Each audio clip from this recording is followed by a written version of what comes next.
Well, I want to welcome all of you to tonight's Hillcrest Neighborhood Council meeting, November 14th. Good to see all of you. Got a very important topic tonight, and I love that when the community comes out and wants to really dig in and ask questions and have a lively discussion. I'm Jan Hemming, Chair of the Hillcrest Neighborhood Council. I want to just acknowledge a couple of my colleagues who are here. We've got Jim Gilkey. Just raise your hand or stand up, and then Stuart Bevan. Thank you. We've got a few people that are down and out with sickness, so they may join us via Zoom. So I want to wish you all happy Thanksgiving. It's coming up around the corner, and we're in the middle of the holiday season. And with that, just remind all of you that on December 3rd, there's the annual Nativity in the Glen. Some of you may be familiar with that. You've had a chance to go down and check it out.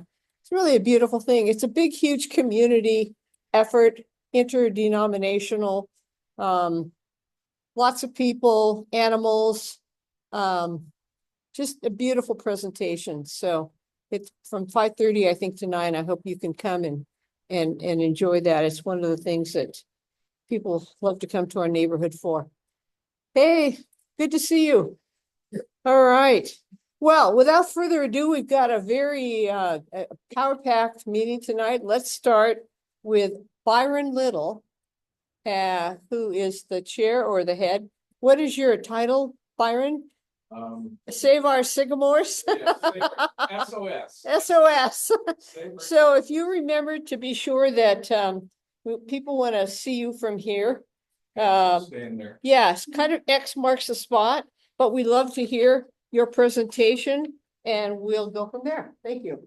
Okay, I don't know if it's much of a presentation, but we'll go from there.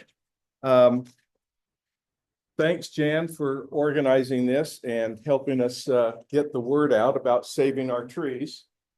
Do I need to be back here a little bit more, maybe? Okay,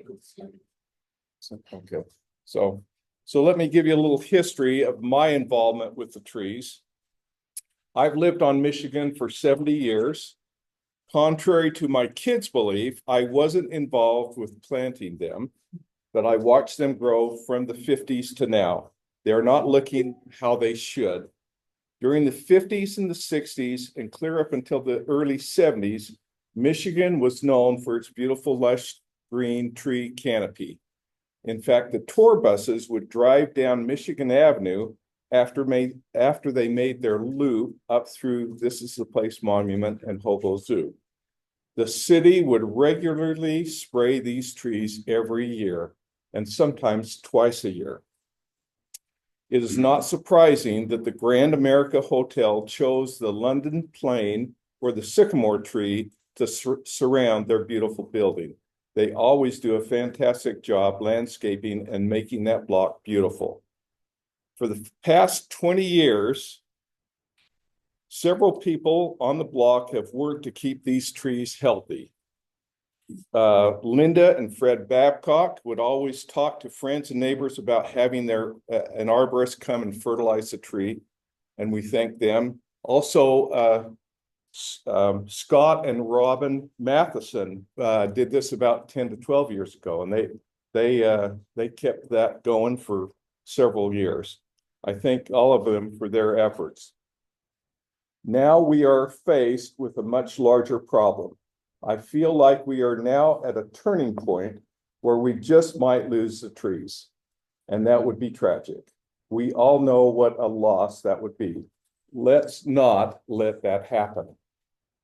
So I have organized SOS, or Save Our Sycamores. Our mandate is organize a street effort to get the treatment and professional care that they need, along with the city's help, because these are city trees and the city should be taking lead on this.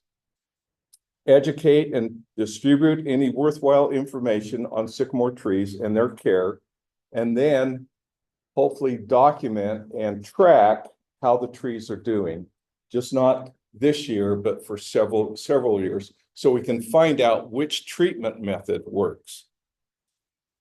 We have had several different arborists come and look at the trees and give us some ideas. Tonight, I've asked Brian Osler to give some thoughts. He's from Thrive Landscaping, and he'll tell you what he's found out. I've had several meetings with the USU Master Gardener and taken several samples down to them. And I know other people on Upper Michigan have done the same thing.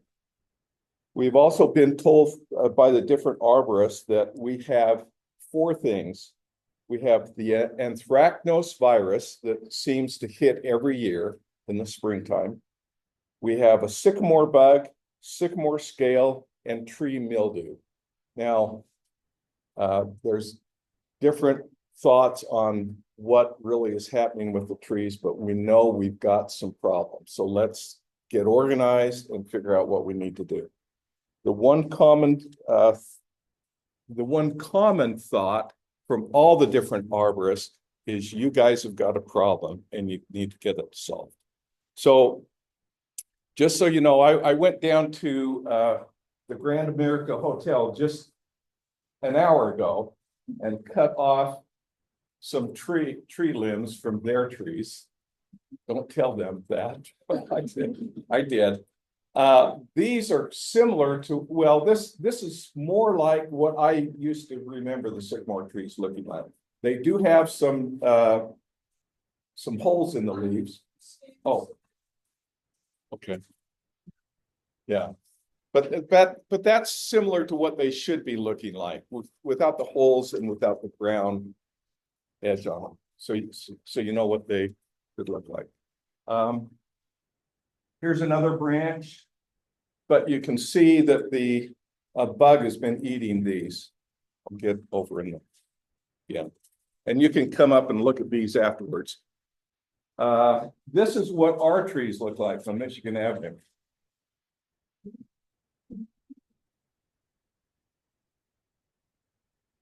Same type. I just cut this off just 20 minutes ago. I just cut this off. This is what we look like. That's pretty pathetic, I think. So anyway, tonight, I would like to offer the city an olive branch or a sycamore branch. We'll work with you. We'll come halfway if you'll come halfway for us. These are your trees. We don't want to lose them. We all know what a tragic loss that would be for our property values. We just paid our taxes. Our taxes went up. We need some help. So let's work together. Let's solve the problem and get this thing resolved. Any comments? Well, I'll wait for questions, but I've got an email list here. If you want to sign up for my emails, I'm not trying to advertise anything else, but just to get the trees fixed. So that's all I have to say. Can we wait for questions until Brian has, is that all right? Or? Oh, okay, Tony. So I'll leave this and there's the sign up sheet if you want. Sure. Okay. Thank you. Brian? Oh, I should have put this up here. Go ahead and talk. I'll hold this.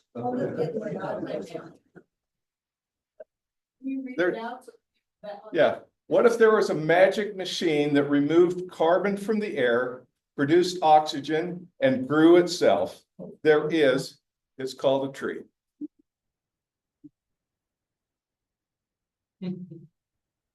Anyway, they lost out if they didn't come. So thanks.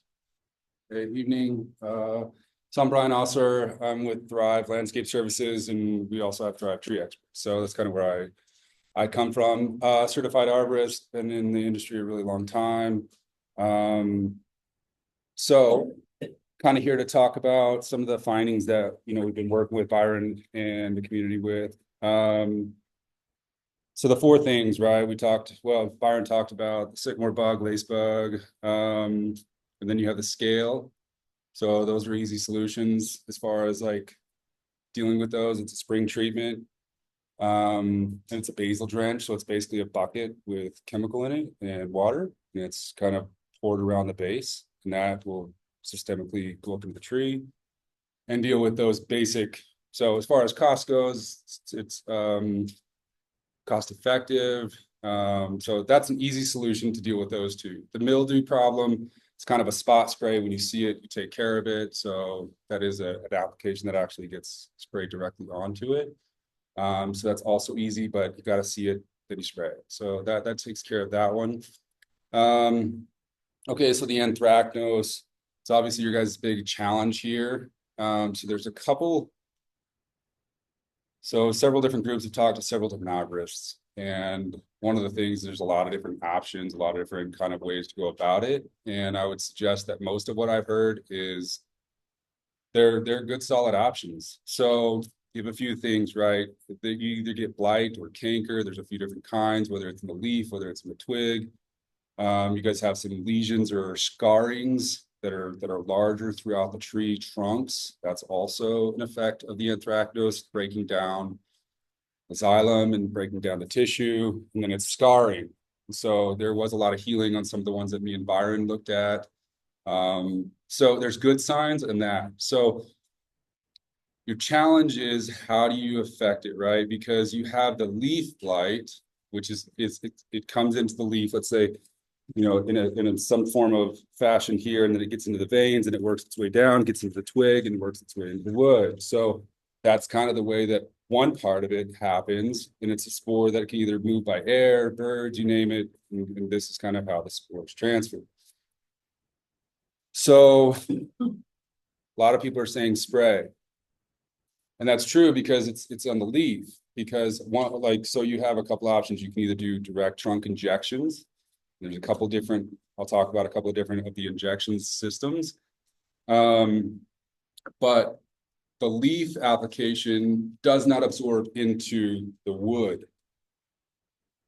So it only solves your leaf blight. That's the challenge with that. It also has to be sprayed every couple of weeks for multiple applications. There's cars everywhere.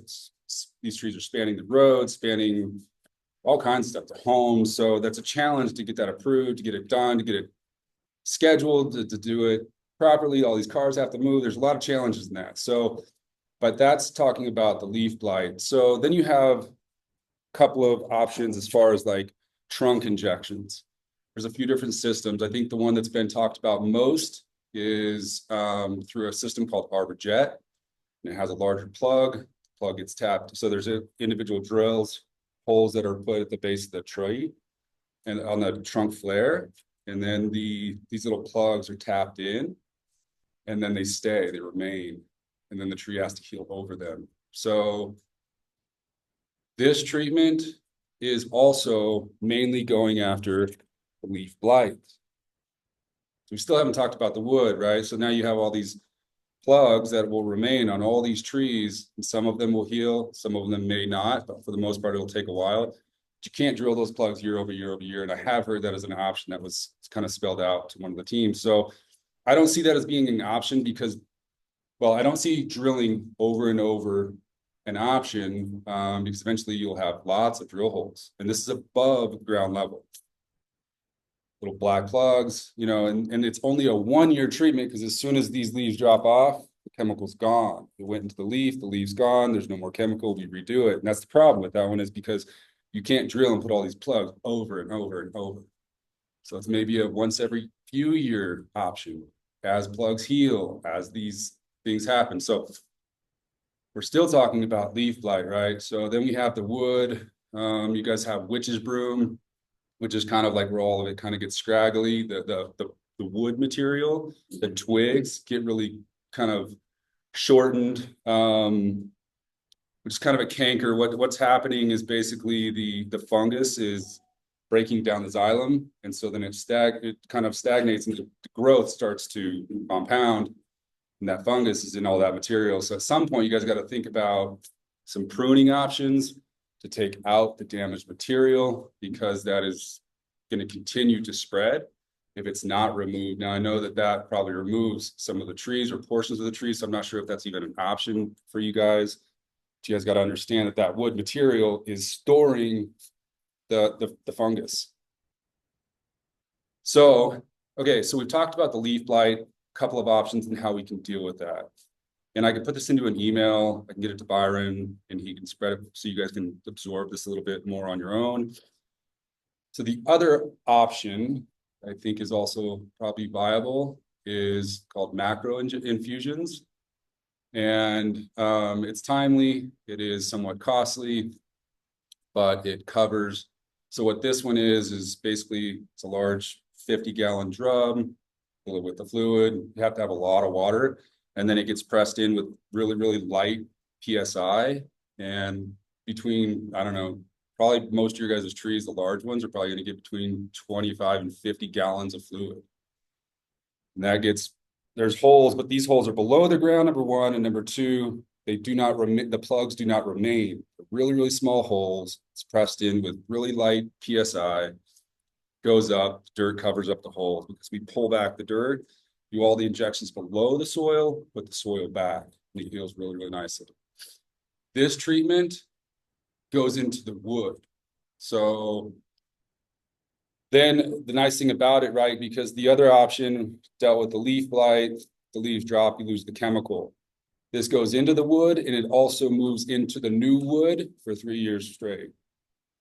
So now you have a 3-year strategy as far as the fungus in. So this is some of your challenges. You guys have multiple either cankers or blights that are happening, and how you can affect those, how you can sort of stop this. Just want everybody here to understand that this is more of a controlled situation that you're trying to do, and you're not going to eliminate this. So it's just, there's maybe in a few years, it'll really, you know, kind of come down. There's been a lot of success with the macro infusions, talking from this to this, significant, but it is costly. So you guys got to be aware of that. So options. I do think number one, we talked about the insecticide. It's something that's done in spring, pretty simple. That solves that one. We start to eliminate some of the stress. Then number two, I would recommend probably a spring and fall fert, deep root fertilizing. So this will all be in your guys' grasses, like all underneath the canopies, injections into the soil. At this point, these trees are just not doing well, and we probably need to help offset what they don't have. So I would recommend a spring and a fall fert. That would just help the trees. Obviously, not a big fan of ferting huge trees like this, but under consideration, I think it needs to be a little bit of a formulated plan as to how to deal with them, how to help them, and, you know, try to get to the other side of this. So those are really a lot of the options that I personally see. There is one more chemical fungicide that can be applied. The problem is it'll affect and kill some of the grass area within like 3 feet of the base. So it's like, I don't know if that's an option, but if it was, you guys would take care of the one with the macro infusions, right? With the big 50-gallon drum, that would stay in the wood. That would be the solution there. The other one is a great product and would give you a year solution and fight the blight. And you wouldn't be drilling more holes. So problem is it'll kill some of the grass, and I don't know that everybody's going to be accepting it. So these are some of the options. I think some of the trees that are probably doing a little bit worse or maybe don't recover as well, we can do different, I wouldn't say soil amendments, but probably like root zone type work with like an air spade or something, or not an air spade, an air knife, where we come in and we actually do root work, you know, trying to alleviate some of the compaction. Like there's other ways to try and help some of the trees that are maybe struggling. But I think what's been said tonight could probably get you guys the majority of the way. And this is probably a little bit of a strategy over multiple years, just kind of rotating through some of these options, trying to bring down this challenge. I think that's probably, yeah, go ahead. Okay. Well, I don't have a whole lot more to say here tonight as far as I think what you guys' options are. That's viable. So the only other one that I didn't talk about a lot was the overhead spray, but I think there's challenges with that. I'm not sure that that's going to get across the finish lines. That's all I have. That. Okay. Then I see that you got your hand up. We're gonna have questions at the end. So just, we see that you've got your hand going up there. I'm gonna just get that out of the way so that we can. Tony? Good to have you here, Hey everyone, how y'all doing? Director of Urban Forestry. Correct. Did I get that right? You did, yeah. Okay, great. Also, yeah, or you could just call me the urban forester or the city forester. I've been with the Make city. sure you're in the. I think I am. Okay. Good. Hello, everyone. So yeah, I've been with Salt Lake City for a little over 10 years, about 10 and a half years. Prior to that, I did the same work, working as a municipal forester in 2 cities in the Chicagoland area for 15 years. So about 25 years in. And yeah, thanks for having us here. It's great to see the enthusiasm and the passion about these trees. When I first came to this city, this is, in my mind, the some of the most identifiable neighborhoods that we have are the ones that are lined with our sycamore trees and our plane trees. So we share the love for these trees and the concern for their health. And I have one of our service coordinating arborists with us tonight, Mackenzie Skaggs, who comes from the plant healthcare side of our industry. She has a lot of knowledge. She's applied a lot of these chemicals and used a lot of these techniques in her previous career. And we're really excited to have her. In a little while, I'm going to talk about what our plans are moving forward from the city side of things. And then I think we can have a good discussion. We're really here to listen and probably lend perspective to some of the strategies maybe that have been discussed and any questions that you might have with regard to that. So first and foremost, I'm not speaking for Mackenzie, but I don't disagree with anything that Byron or Brian said with regard to just, the history of the trees, but also our treatment options and what challenges we're seeing in that. What I will do is just elaborate a little bit more on why we're seeing these challenges and what the probably the longer term prognosis is for these trees. And either of you two, from what you've heard from other resources, I know we actually share resources and have talked to the same people in a lot of instances. But the science is the science on this. Our primary concern for these trees is the anthracnose fungus. This is what leads to the reduced vigor year over year that allows things like sycamore bug and lace bug and aphids and things like that to contribute to the reduced aesthetic and health of the tree. I agree with Brian that I think that the easiest control is the insects. There are a number of different chemicals. I wasn't entirely clear which ones what you were talking about, but when you're saying soil drench, you're probably talking about imidacloprid, a merit type of product. Amamectin's another chemical that we can use effectively for controlling the insects. But I will remind everyone that the damage that these insects are doing in and of itself is not a large problem for these trees. They have lived with these for, Byron mentioned, 70 or so years that he knows of. And these insects have always been around and their populations go up and they go down. And as recently as probably 4 years ago, when we were experiencing excessively dry winters and summers and low moisture in the spring, you may remember that this problem was not nearly as dramatic as we have it today. And that's consistent with conditions where the fungus does not thrive. And in my career, I've seen, the different places I've been, some really high years, some really down years, and then trends that result in kind of what we're seeing right now. since I've been here, this is the worst I've seen anthracnose. We're coming off some really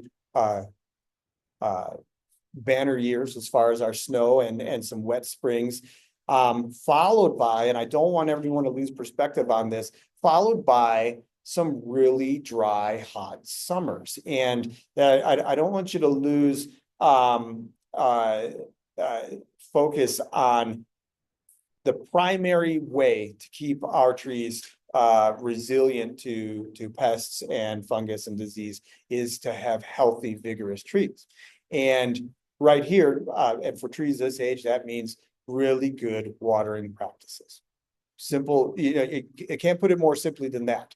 Now, so trees that we see that either have a harder time getting water because of the nature of the park strip that they exist in, and these include the ones in on Michigan and in other parts of Yale Crest, are going to have a significantly harder time fending off the insects and the fungus than ones that have a larger, more healthy root system to gather water and nutrients. So that's part of the problem here. We have very large trees in very small growing conditions. These trees are not at the beginning of their life. They're not even really in the prime of their life for the species in this location. That's very important to remember. So anything that we can do to increase vigor of the tree, make sure it can effectively use the resources that it has, is going to be something that has to be a part of this equation. So as it pertains to what the city's intentions are as we move forward on this, you know, Byron, I think you're exactly right. There was a day when we would spray, when the city would spray trees, and spraying is a efficient, relatively cost-effective way to approach foliar disorders. And it's also really effective. And if these trees were, you know, 30 feet tall in a park where we could get all the way around them and all the way up in them and make sure that there was no one around for a little while, spraying is still, in my opinion, the very best option. And I think Mackenzie's nodding her head. She agrees. I've seen amazing control with foliar, with spray applied foliar fungicides and insecticides for that matter. But we don't, that's not the world that we live in anymore here. I do not believe we can get the level of support necessary to be broadcast spraying chemicals into our environment. It's important to note that fungicides, and especially insecticides, if you're spraying an insecticide, you're going to kill non-target pests. It's as simple as that. And some of those are non-target invertebrates, and some of those are actually beneficial. We don't want to do harm to them. But with fungicide,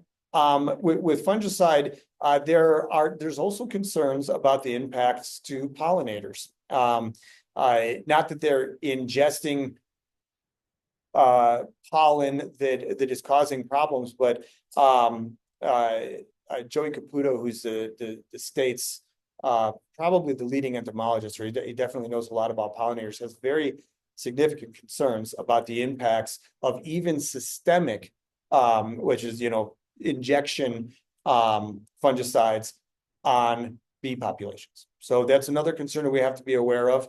And then lastly, as it pertains to fungicides, when leaves fall and get in and go into our streams and our waterways, there's evidence that these fungicides disrupt the ecological health of our streams. So it's not without concern that we have to consider when we're talking about large scale application of any chemical, really, right?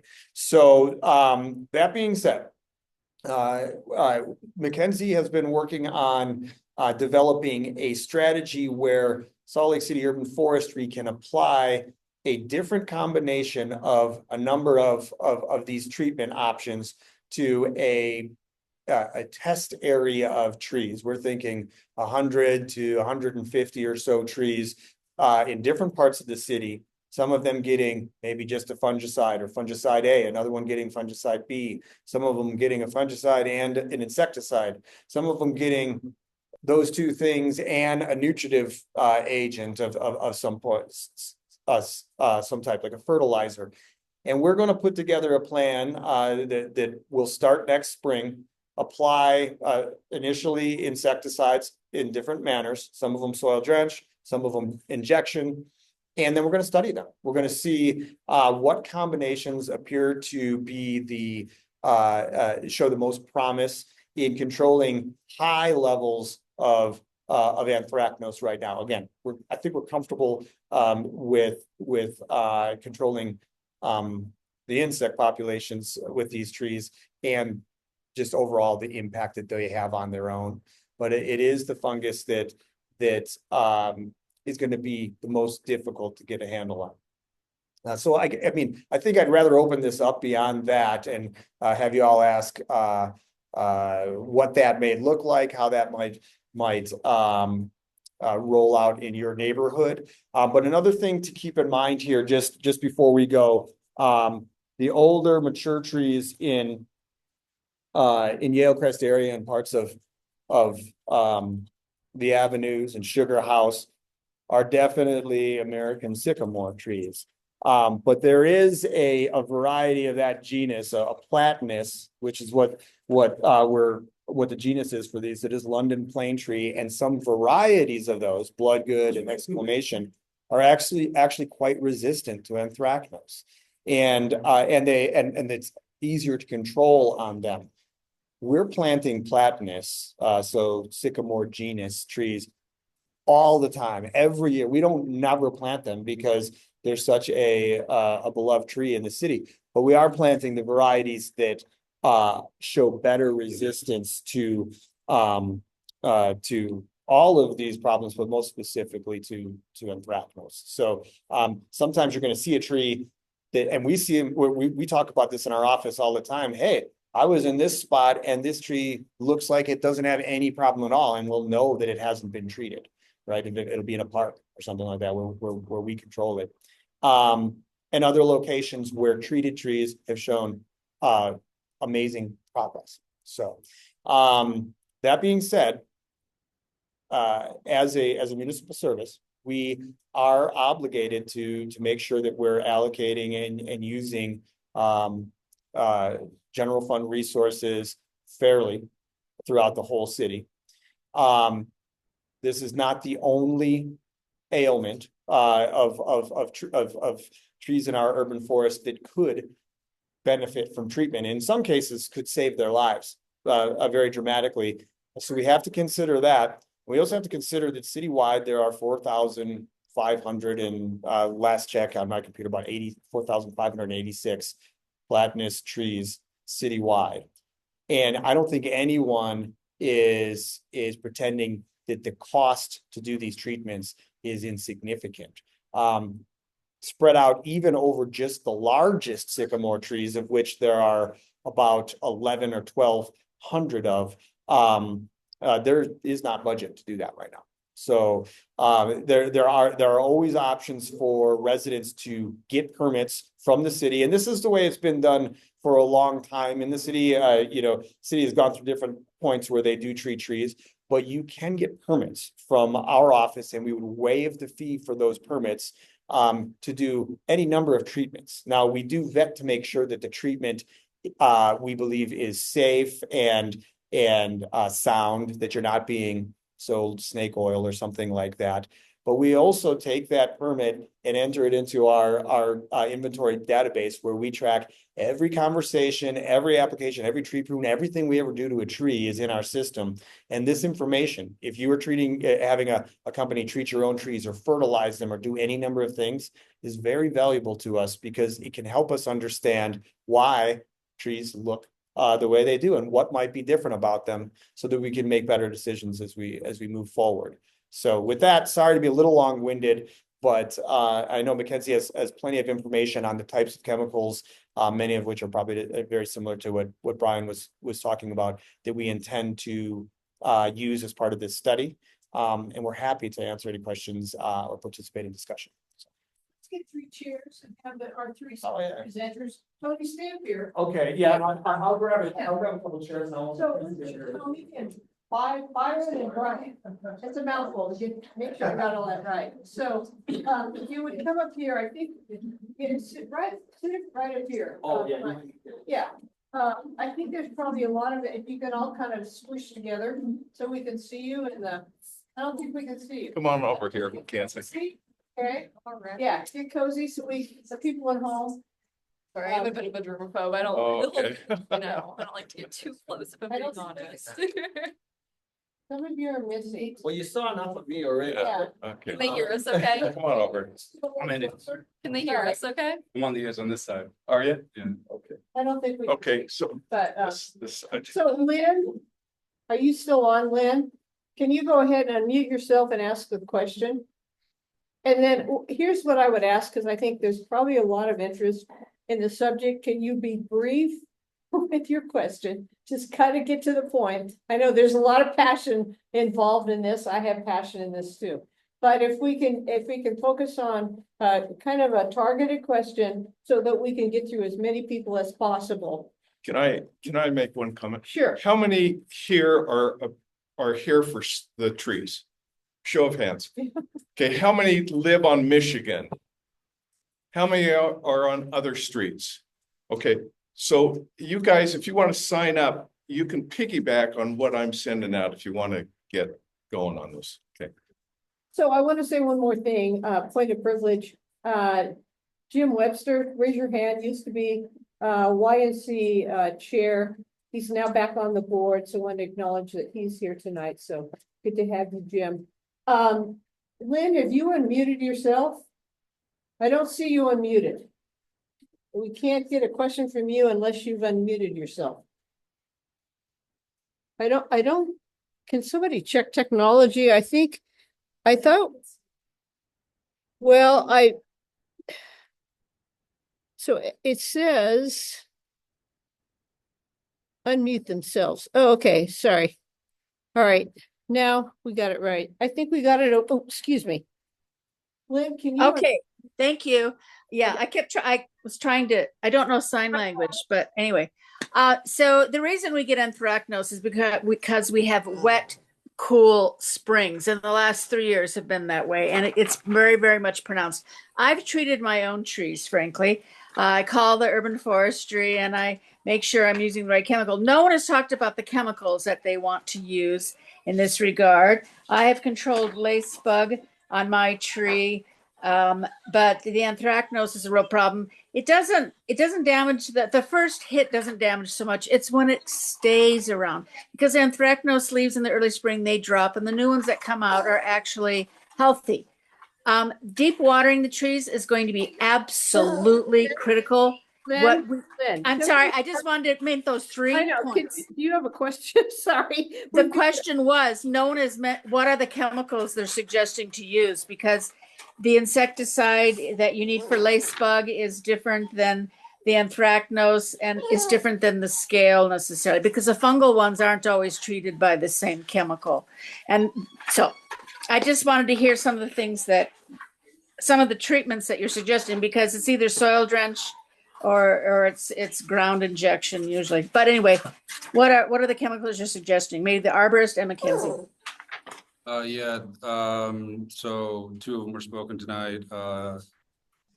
Ivermectin and imidacloprid will deal with all the scale, just basically your plant bug, just your basic insects, leaf miners. Propiconazole is the injection with the plugs that remain, and the macro infusion is thiabendazole, I think is how you pronounce it. And that's the chemical that we would probably recommend on that one. I mean, for our part, well, actually. Yeah. To what you were saying, Brian, about injections, is something to keep in mind with injecting chemicals is it does have that stress inducing factor of really into the tree, and the tree needs to then recover from that. So the chemical options for injections, it can be fungicides and insecticides. I'm more curious about bark basil applications, doing bark basil sprays. And essentially what you do with these chemicals is you spray from the root flare the first lateral branches on the tree. One of the chemicals that I'm familiar with is Reliant, and it's a phosphate-based product. And it doesn't directly target the anthracnose fungus itself. But it does improve that tree vigor, which has been discussed a few times, if that's the primary goal. Since the anthracnose has been around for decades and it's likely to be around, we want to really improve the health of these trees. Another product that can also be used through this bark basil application is Xylam. But how do you, it's the yeah, and that can be used as a bark basil application as well. So those are a couple of options that I'm most curious to see the effectiveness of. But with that, what Brian had mentioned, injecting the chemicals he had mentioned into the trees. But at this time, it is just kind of seeing the effectiveness of these treatments. Spencer, and then Sue We next. want to do some of those, but if we want to do something that I don't want to do, we mentioned the experiment. What will happen when we do it? Anything that we can plan on happening? So residents do have to acquire a permit to do treatments on their trees, and it is suggested to do treatments by ISA certified arborists. Well, I think the With question was, that, are your tests going to be in our neighborhood? If we're going to do anything in our neighborhood, Yeah. we should be aware of, so we do that. It's a good question, and the answer is absolutely. Now, it's going to take us, I think maybe by year's end, we're gonna have a plan of which trees we would like to treat. And then again, it's not gonna be a small list. And, to be honest, I think that the conditions are probably worse on Upper Michigan than they are anywhere else I've seen in the city. So it would be, it would make a lot of sense for us not to treat there. So we're gonna, are we gonna treat all of the trees in Michigan on this study? No, we're not, because we do have to treat in other locations and see, what's happening.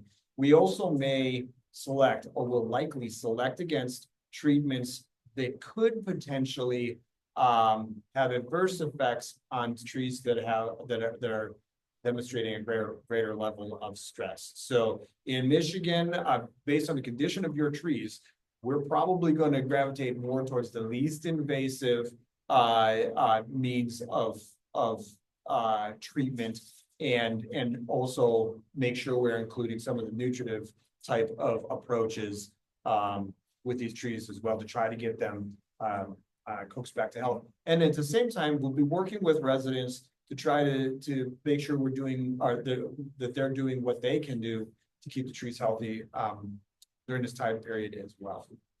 Sue, So one. and then in the back. So Sue, but Sue's next, or go ahead, do you wanna? So one thing just to keep in mind, I love the idea. Just coming up with some sort of formulated plan to try a number of these. What I would say is that's going to be time frame. I don't know what the length is, but it's probably 3 to 5 to 10 years. It's probably a long process because some of these applications are time-based, right? The macros maybe next fall. And then, right, you won't even see much effect that next year. You'll see it the following by the time it works. Some of these processes, some of these different treatment plans will take multiple applications, multiple strategies. So just, I want everybody to understand that might take a while. Sue. Have you reached out to other jurisdictions? You're talking about doing an experiment, but it strikes me that numerous jurisdictions are dealing with similar issues. So maybe some of this is already known. So we've talked to lots of people. We also have a lot of experience, not just around this valley, but around the country in treating these types of challenges. We have a good idea of what will work. But we're going to verify that. Because like I said, what we know is that there are a number of things that we can do. I was just talking to an arborist for Rivendell Tree Service on site at Charlie Square. They have a whole line of sycamore trees. Actually, they have sycamore trees around 3 sides of that property. And they treat a lot for the problems that we're seeing right now. And he said he's treating with a growth regulator, which is also has fungicidal properties. but he says he gets almost no control without an insecticide, a growth regulator, aclabutrazol, which is also known as Cambistat, and iron treatments. And he says he gets really good control that way. Well, that's a lot of money and it's a lot of time to do that type of So stuff. much And- money, Tony. And Can somebody break down, you brought money, sorry, but I'd just like to know, what are we talking about money? Can you help us?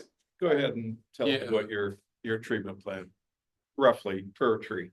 Yeah, so it's gonna vary. I love some of the things that were just suggested. I think that the growth regulator is a great option. But you've got to realize that, don't get me wrong, it's an amazing option, but the leaves will be half his size and will be 3 times as thick, right? So there's some upsides to the ability for photosynthesizing, for just the vigor that's been talked about a lot tonight. There's a lot of upside to that. So, but going into the cost, growth regulators are not a cheap, it's a 3-year thing, which is the nice thing, right? Some of these treatment plans are multi-year.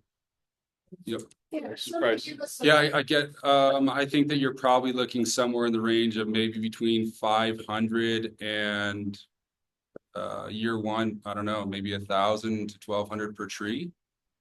Now, this is multiple applications. There's a lot of what we talked about. I think there's a range of options, but I think you're in that range per tree year one.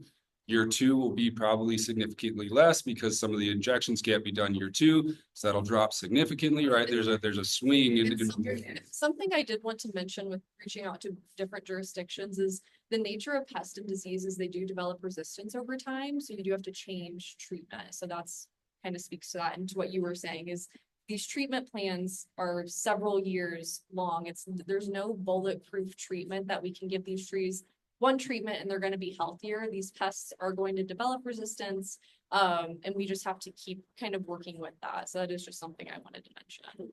From the back, talk loud, because we got our I'm Zoom another here. employee, and I've lived on the street for Which street? 20 years, Illinois, But which street?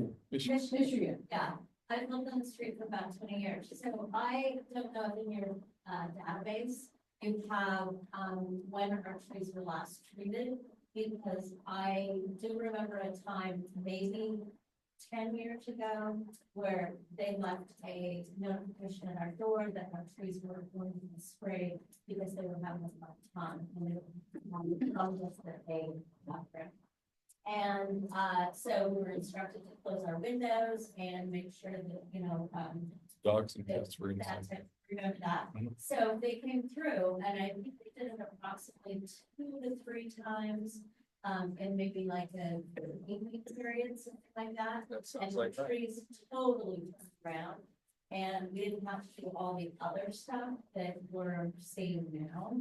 And so I'm just wondering if in your database, when you know that was done, and then why did they end up discontinued? Sure. I'm just, sorry, No. can our Zoom people, I don't know if you heard the question, but the question is, they used to, you know, regularly spray the trees and over maybe an 8-week period, and that stopped about 10 years ago. The question is, why did it stop?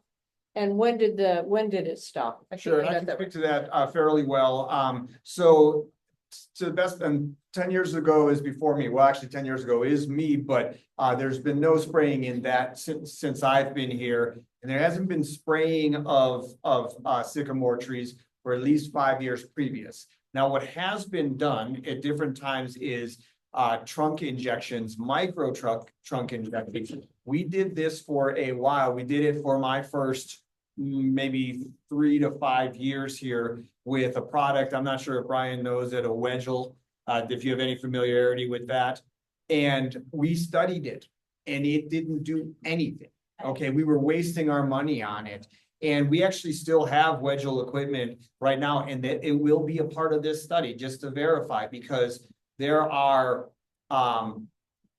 things can look really good in low anthracnose years. Your treatment can look great in a low anthracnose years, and what you think is an amazing treatment in those low years can look like garbage on years like this. So, so I don't know how long it's been since we sprayed. It goes back prior to our current iteration of our inventory. Our old inventory system was defunct and we couldn't migrate any of the data. So our inventory data is only about 10 years old right now, and it's very good from that point on.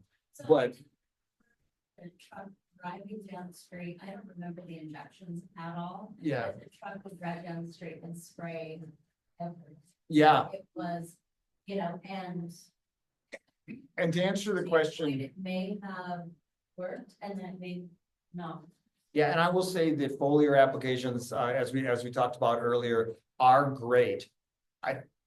The appetite for spraying chemicals in that manner has waned significantly in the last 20 years. And so I'm not saying that it wouldn't be possible for a group to get together and say, we all want to do this and we're all okay with it, and stay out of our area if you don't want it for a while. That's, the city is not in a position to advocate for that. This gentleman right here. Speak up loudly, thank you. Yeah, I live in the shadow of Michigan, Hubbard. Okay, good, good. I was hoping somebody from Hubbard was here. Old mother. Yeah.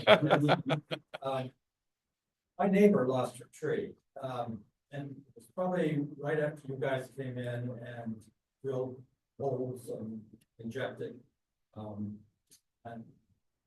She had to have the tree cut down and replaced. The replacement seems to be doing quite well. So my question is, have you done a cost analysis on what the replacement cost is versus all of the treatment costs? And do you have a plan to methodically start to replace some of these trees? And if not, why not? Sure. Let me just go ahead. Can you repeat the question so the Yes, yeah, to paraphrase, there's been an observation that a tree that was cut down and replaced, the new tree is doing quite well now. So we're wondering if the city has done a cost benefit analysis or a breakdown of the different costs to replace a tree as opposed to do a series of treatments over the course of many years. And if not, why not? And if so, what are the results? We've not done a formal cost analysis, but we would be able to relatively quickly put something like that together. It's not out of our reach to do that. However, I will say this. Our approach to managing large trees in our urban forest is to keep them as long as possible. And now an understanding that there comes a point where the cost to keep it around is not worth it. Okay. And that happens in our urban forest all the time. And when that happens, we work with the adjacent property owners on when the right time to remove that tree ultimately is. But what the city with the urban forestry division doesn't do and cannot do is kind of throw good money after bad to try to keep something around when it's not effective and when we can't do that in a fair manner. So many plane trees and sycamores have been removed and replaced in kind with a new one of that species. And you're right, they do well. That's what we would expect. They're easier to control and cheaper to control insects and disease on them when they're younger. And the fact is that these trees are in the later years of their life, and that comes with a host of challenges, including trying to resist these types of. Follow up as an action item for the SOS group. Did you provide them with that cost analysis and what you might think a reasonable plan for replacing trees over 10, 15 years, whatever, might be, because it impacts how the various groups are willing to take money out of their pocket to try and treat these trees over the same period of time. We can attempt to provide some information that will, I mean, without some pretty clear parameters, it's kind of hard to do that. We can tell you how much a new tree costs. We can tell you how, we can estimate what various treatment options are. Keeping in mind that there is another option here, which is to not treat at all, in which case it's not costing us anything to keep these trees in the landscape. And in drier years, of which, periodically happen, the symptoms we're seeing now will wane. The trees that have the harder, that have the lower vigor, you're going to lose some of them over that time period, and that's kind of just the nature of life in the forest. So we don't have to spend any money on this if we don't want to, and the trees will still be there, and many of them will get through this and do just fine. Some of them won't, and then you're going to be having a replacement as that happens. Yes. Any more questions? Yes. We Talk thank you for loudly, being here. thank you. Yeah, thank you for being here. We've heard a lot from arborists on what to do, what not to do. What is the city's recommendation while we wait for an answer? And water, obviously you said that. We've heard reduced trauma. Is there anything else we can do as the caretaker to these trees? Something I will say is residents take great pride in having nice green lawns, but something to keep in mind is that grass is in a way taking water and nutrients away from the tree. So by providing the tree maybe like a mulch ring and replenishing those nutrients, or doing some sort of a more organic treatment, putting down chelated iron or peat moss and just amending that soil is something that residents can do, and just ensuring you're giving the tree enough water. So Anything else besides water though? like I said, yeah, maybe doing like a mulch ring to kind of replenish the soil. Grass isn't necessarily great for trees. It's not, not the thing that's going to kill them, but it is taking resources from the tree itself. So if that's something that you're willing to do, creating that mulch ring around your tree can kind of replenish those nutrients. So Yes. How important is deep watering right now in the fall, as opposed to the summer when people are thinking about plant lighting? it's beneficial this time of year just to give them a nice deep soak right before the winter. It's hard to give our trees too much water. It's certainly possible but with the size of these trees in your neighborhood, it is hard to overwater them. I'd say the most important time to ensure they're getting water is the summer, but you're certainly not going to hurt anything by dragging your hose out this time of year and just giving them a nice deep soak before the winter time. I mean, I totally agree with that. Watering, if we're watering once a month in the dormant season, in the absence of substantial precipitation in the valley, I think you're doing just fine. Our trees are dormant, so providing that we're not in a situation where roots are becoming desiccated, they're going to be okay. But I did want to go quickly back. I'm remiss that I did not mention this earlier, but something else that can be done, and I think Brian will agree with this. I may have alluded to it. Pruning out cankerous, dead material out of these trees is another beneficial thing that we can do, making sure we get leaves and all that stuff raked up. And the Urban Forestry Division intends to we're going to send a contractor through this whole area to prune. And these are big trees. It is not an insignificant cost to do this.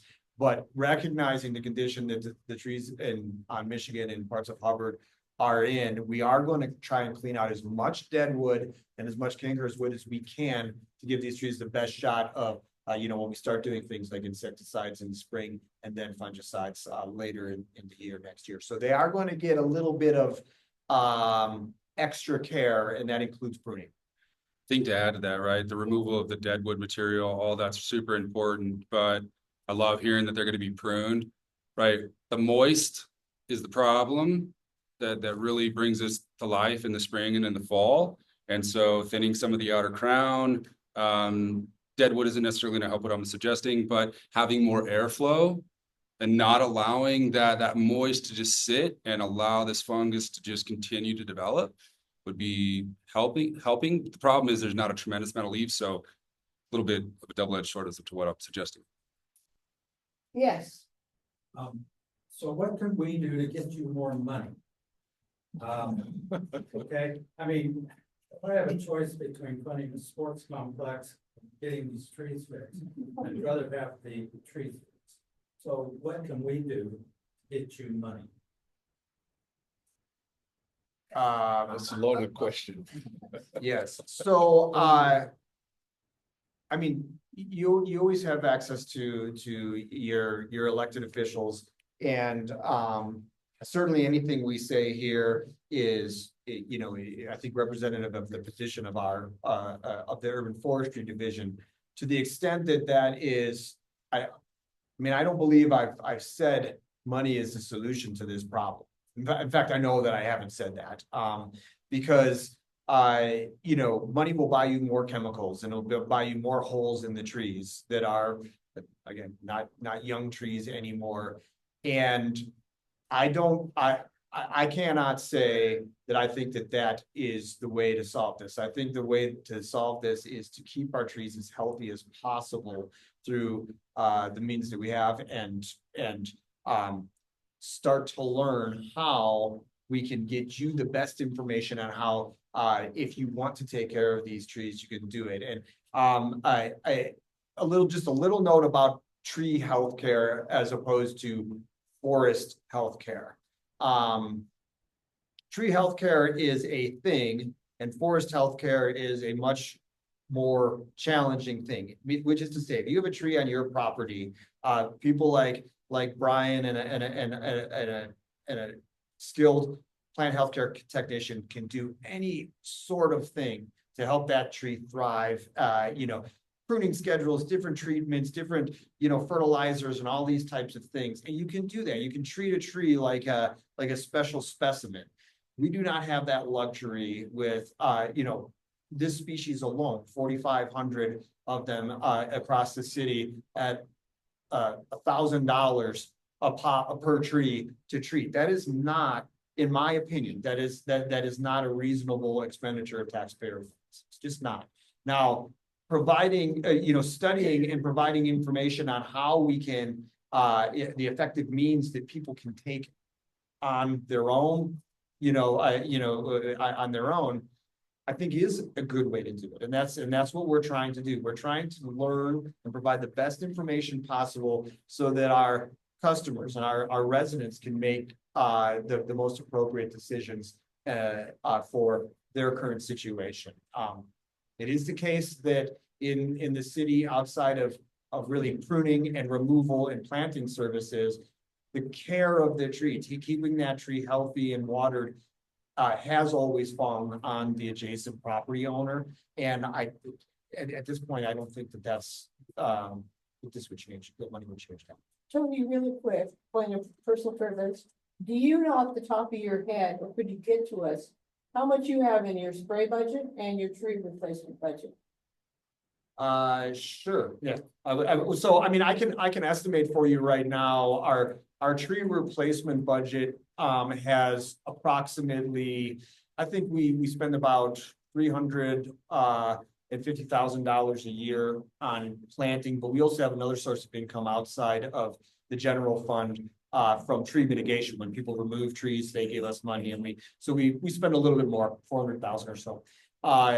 In our tree health budget, which includes not just spray applications or injection applications, but a wide variety of things, I think we have about maybe $80,000. $60,000-$80,000. Any more questions? One- Maybe one more, or I did you have a wanna say comment to something? your question earlier about touching the base of other jurisdictions. I will say that everything that's been said tonight, these are like legitimate across the country solutions to this challenge. And there's a lot of companies that are out there really trying to solve these problems, but what's been suggested tonight is some of the best options out Wasn't suggesting that we must have species. No. Collaborations. Yeah. Yeah. So, apologies, that's offensive. there. Oh, no, not at all. We could probably ask, oh, yeah, one more. Okay, can we have this the last question? Because we've got Detective Fallows and then we've got Hannah. So and then they're gonna kick us out of here. So moisture in the ground is good, does not result in fungus growth. It's moisture in the air that is the problem with fungus growth. In the case of the foliar funguses, yes. I mean, there could be root funguses and stuff where ground moisture helps. Yes. And crap snows. Yes, Okay. absolutely. yeah, too much moisture in the soil, too much plant material, these can cause other issues. So we gotta be careful, but yeah, to your point. And my comment, right, there's been a lot of different options that have been thrown out. So it's like, it's not that these aren't like legit. That's what I was suggesting. It's that there's a lot of people trying a lot of different ways, and some of these can only be applied every few years, and it just causes different challenges. And so it's like, how do you find solutions that keep this going? And just overall, this is a control thing. There was nothing here tonight, I don't think, that suggested as though this is going to be solved. This has got to be managed. Thank you so much. Thank you. We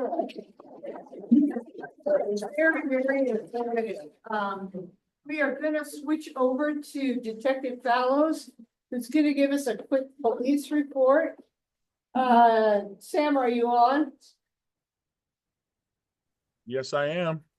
Okay, can you speak up and give us a quick report, and then we will also, Hannah, we'll have you come up as soon as Sam is over. Yes, I'll be really quick. I'm Detective Sam Fallows. For those of you that may not know me, I'm the community liaison detective. Since we don't have a ton of time, I'm just going to give a real quick crime stat update for the neighborhood. We actually really didn't have very much reported this in the month of October. We had just one vehicle burglary reported.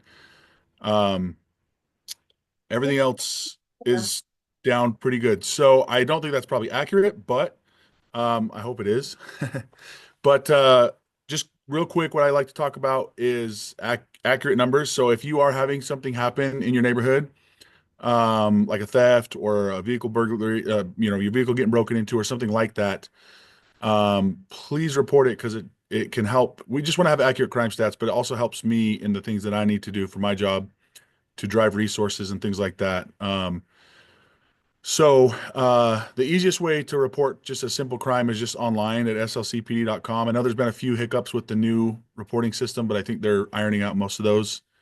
Or you can always call us, of course. And then just a quick reminder, we're coming into the cold season, so please, please, please, do not leave your vehicles unattended while they're warming up. We always get quite a few motor vehicle thefts. Actually, this year, though, we've only had one year to date in Yellcrest. I am actually pretty happy to report. So just make sure you are with your vehicle or you're utilizing the auto start feature. Other than that, I'll go ahead and, is there any real quick questions for me? You're off the hook, Sam. All right, I'll pass it over to Hannah then. Okay, Hannah, Thank you. we just switch this back. How to make it louder, but I guess not. Did we get you? I was gonna make a joke about everyone coming for me and not the sycamores, but then everyone left. We need to see you. Oh, I'm gonna share my screen here because I have some slides. Okay. You need my, can you do that in my computer? You need to help you with that? I think I'm good. I think I can do it from mine. Here we go. Oh, there we go. Okay, hi everyone. I'm Hannah Barton from the mayor's office. I have a couple of updates for you. I think this is lagging a little bit, but hopefully it'll catch up. Councilmember Dugan wasn't able to be here tonight, but I do have a couple of updates from him that I've just included in my update. I don't know why this isn't matching up with me, and I feel like this did this last time. So it might be a user error. Let's try again. Okay, that's weird. You can send it to us and we can post it. Okay, that's great. I'll see if I can at least get it. Oop. Sorry. To move forward. There we go. Okay. I'm gonna move this out of the way. Okay. So first, I guess that's showing on this. I wanted to take a second to talk to everyone about streetlights in Yellcrest. For some of you, this might be a refresher because we did talk about it earlier in the spring, but wanted to remind everyone that there's two types of streetlights in your neighborhood. There are city-owned streetlights, which are these taller gray lights. This one. And then there are privately owned streetlights that are the green lights that we have throughout the city. They have a 6-sided cement base. There's a couple of differences between these lights that are really important. The privately owned streetlights are essentially owned by the adjacent property owner. So it's up to you to do maintenance, change that light bulb. Those lights have outlets on them, so you can plug in your shop vac when you're cleaning out your car. You can plug in your holiday lights or your different decorations. And those are installed in partnership with the Salt Lake City's private lighting program. The city-owned streetlights, however, are very different. The city pays for the power that come from those lights. Those lights do not have outlets, although we have found that some folks have modified those lights to have outlets, which is not okay, not what we want to see happening. And so then folks are plugging in their different holiday decorations into those city-owned lights. So if you have a city-owned light in front of your home, which is again the taller gray lights, please do not modify them. And if there does happen to be an outlet on one, please do not plug in your holiday lights there. We have a flat rate agreement with Rocky Mountain Power for those lights.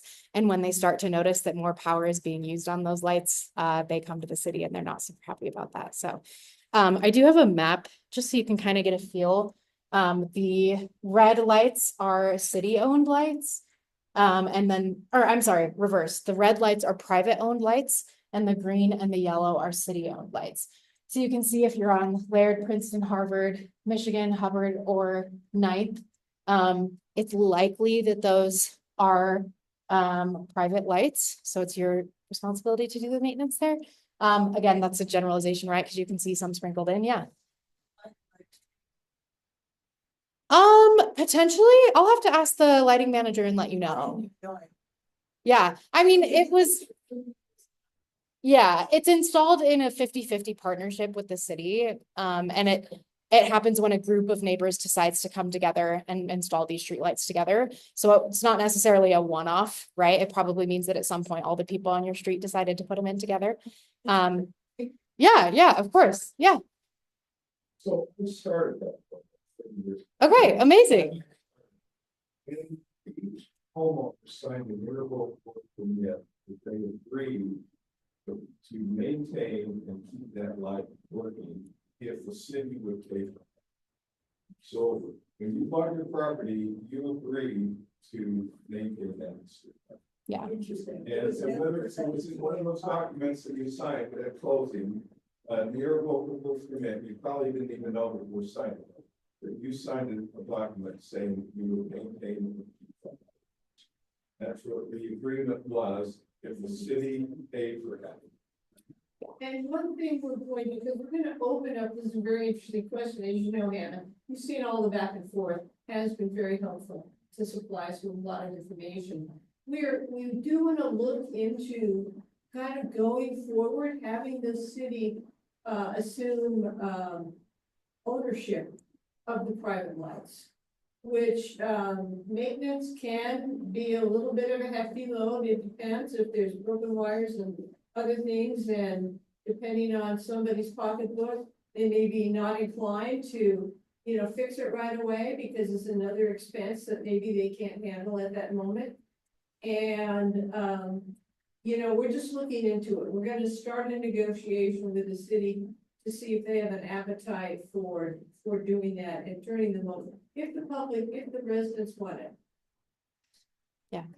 Yeah, don't feel bad about not knowing. I have found just in my work that as homes change hand, property owners have no idea.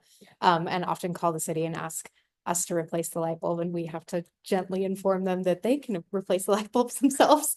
Obviously, if we don't want folks replacing light bulbs on those gray city-owned lights, mostly because they're really tall and really fragile. So please don't lean your ladder up against them. If you do have issues, it's cutting off the bottom here, with those city-owned lights, if you notice one on your street or just in your neighborhood in general that's out, you can call the city at that number there, and we can come out and do maintenance on those lights. I'll leave the slide up for a second so you can write it down if you want. Next, I'm going to talk quickly about a CIP project on Sunnyside and 14th East. If you've been to these meetings before, I think it was last month, actually, someone from our transportation division came and talked about this project. It was a resident project that is looking at some traffic calming and improvements around that Sunnyside and 14th East intersection. One of the biggest changes is adding in crosswalks here at 14th and then across Sunnyside. This will also be a landscaped median. that will make it a little bit safer. Finding that a lot of people kind of jump out here to turn left and simultaneously cross 3 lanes of traffic while doing so, which is a little intense, especially with all the teenage drivers in the area. So that is hopefully some good safety improvements. There's also going to be bike lanes on both sides of the street. And the transportation division has already done a good amount of outreach on this project. They had an open house, I believe, at the end of September, middle of October-ish. And there have been actually a couple of adjustments to the project. So I wanted to let you all know that if you gave feedback on the project, adjustments have been made. One of the biggest changes, this bulb out here, which is really just to prevent people from taking a smooth right turn and like maintaining speed. We would hope that if someone is turning right onto a residential street, they're slowing down a little bit and thinking about the way that they're turning. This bulb out used to be on this side of the street. But this property owner was really worried about snow removal, which is fair. I wouldn't want I live on a corner and I don't want to shovel any more snow than I already have to. So we moved the bulb out over to this side of the street. Additionally, the bike lane, there's kind of been this buffer zone added here just to make sure that those cyclists feel safe. That's a really wide curve, and keeping them close to the cars felt a little bit more intense. So keeping them closer to the curb hopefully will be safer for cyclists. Originally, you can see on this part of Sunnyside that it's down to 1 lane going westbound. And that is going to open up back to 2 lanes before the signal. Originally, it was going to continue to stay at 1 lane going westbound until about like 1350 east, right before the signal. But we heard from you all that you were worried during peak times that traffic would back up. So we extended that 2 lane widening up here, just so that folks will be able to move through the signal at a normal pace, because it's really the signals that control the flow of traffic, not necessarily the lanes. But for some of you, if you came for the Sycamores and you weren't at the last meeting, this might be news to you about this project. So there is a project page for it. It's just slc.gov/transportation/Sunnyside. I'll share these slides with Jan too, so you can just click on the link if that's easier. And here is contact information for the project manager. Her name is Jenna. You can email her, call her with feedback, questions, concerns. This project is looking at construction in the 2025 construction season, so sometime next summer. Yeah, let's see. And by the way, Jenna did tell me that they were having some technical issues with the email, but they have been fixed now. But if at one point you reached out to the Sunnyside email about this project specifically and didn't hear back, she would love if you could resend your email. Lastly, just quickly, the city's hosting a blanket and winter clothing drive.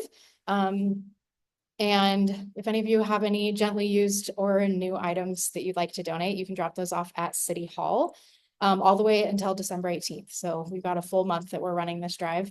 If you aren't able to go downtown, I get it. You can text me and I can pick them up off your porch because I live close. So it's on my way home. And then lastly, here's my contact information if any of you have any questions, or I can take questions now. Nothing. Okay, Councilmember Dugan also wanted me to let you all know that he is working with the First Step House on a date for kind of a broader informational meeting for residents to learn more about the homelessness services system and what the city is doing and kind of the role that the city plays versus the county versus the state. So he doesn't have a date for that meeting currently, but he is working on getting that scheduled, and I'm sure we'll let you all know once it is. So yeah. No questions? Thanks, Hannah. Okay, thanks everyone. And thanks to all of you. We had quite a lively meeting tonight. Well, if you can help and stick around and take down the chairs. Again, happy Thanksgiving to everyone. We'll see you next month. Take down the chairs.